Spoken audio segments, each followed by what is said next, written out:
notice ဘာကြောင့်ပို့ကြတာလဲ notice ဆိုတာပါလဲတရားမမှုတွေမဆွဲဆိုမီမှာ notice စာကိုမဖြစ်မနေပေးပို့ရပါသလားဆိုပြီးတော့မေးမြန်းထားတဲ့မေးခွန်းရဲ့အပေါ်မှာဒီဗီဒီယိုလေးကနေပြီးတော့ကျွန်မကဖြေကြားပေးမှာပဲဖြစ်ပါတယ်အဲ့တော့ notice ဆိုတာကအတိပေးအကြောင်းကြားခြင်းပဲဖြစ်ပါတယ်အမှုတွေမဆွဲဆိုမီမှာပြင်ပမှာရင်ပဲညှိနှိုင်းဖြည့်ရှင်းခြင်းတဲ့အတွက်ရည်ရွယ်ချက်နဲ့ notice စာကိုပေးပို့ကြတာမျိုးလည်းရှိပါတယ်အဲ့တော့ဘလို့အမှုကိစ္စတွေလဲဆိုလို့ရှိရင်ငွေချင်းငားတဲ့ကိစ္စတွေလင်မယားကွာရှင်းတဲ့ကိစ္စတွေပစ္စည်းခွဲဝေတဲ့ကိစ္စတွေနဲ့ပတ်သက်ပြီးတော့ပြင်ပမှာညှိနှိုင်းပြေလည်ခြင်းတဲ့အခါမျိုးမှာဆိုရင်လည်း notice စာကိုပေးပို့လို့ရှိပါတယ်နောက်တစ်ခုကပါလဲဆိုလို့ရှိရင်အမှုတွေမဆွဲဆိုမီမှာတစ်ဖက်လူကိုဒီကိစ္စနဲ့ပတ်သက်ပြီးတော့တရားရုံးမှာအမှုတိုင်ကြားတော့မှာဖြစ်တဲ့အတွက်ကြောင့်မလို့တစ်ဖက်လူကဒီအမှုနဲ့ပတ်သက်ပြီးတော့ပြင်ဆင်နိုင်ဖို့အတွက်ရည်ရွယ်ချက်နဲ့ပေးပို့ကြတဲ့ notice တွေလည်းရှိပါတယ်အဲ့တော့ notice စာကိုကိုယ်စားလှယ်နဲ့တော်၎င်းဒါမှမဟုတ်လို့ရှိရင်လည်းရှေ့နေနဲ့တော်၎င်းအကြောင်းကြားပေးပို့နိုင်ပါတယ်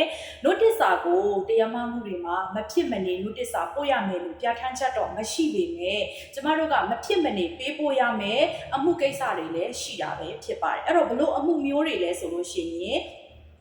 တရားမကျင့်ထုံးဥပဒေပုံမှန်80အရပြည်သူဝန်ထမ်းကိုတရားစွဲဆိုမယ်ဆိုလို့ရှိရင်2လကြိုတင်ပြီးတော့အဲ့ဒီပြည်သူဝန်ထမ်းကိုဒီအမှုနဲ့ပတ်သက်ပြီးတော့တရားစွဲဆိုမယ်ဆိုတဲ့အကြောင်းကို notice စာအကြောင်းကြားစာပေးပို့ရတာပဲဖြစ်ပါတယ်။နောက်တစ်ခုကဘာလဲဆိုရင်အိမ်ရှင်အိမ်ကနှင်လုံမှုတွေနဲ့ပတ်သက်ပြီးတော့လည်းကျမတို့က notice စာကိုကြိုတင်ပြီးတော့အတိပေးအကြောင်းကြားပေးပို့ရတာပဲဖြစ်ပါတယ်။အဲ့တော့တရားပြိုင်ရဲ့လိပ်စာကိုသိမယ်ဆိုလို့ရှိရင်တော့တရားပြိုင်ကိုဓာတ်ရိုက်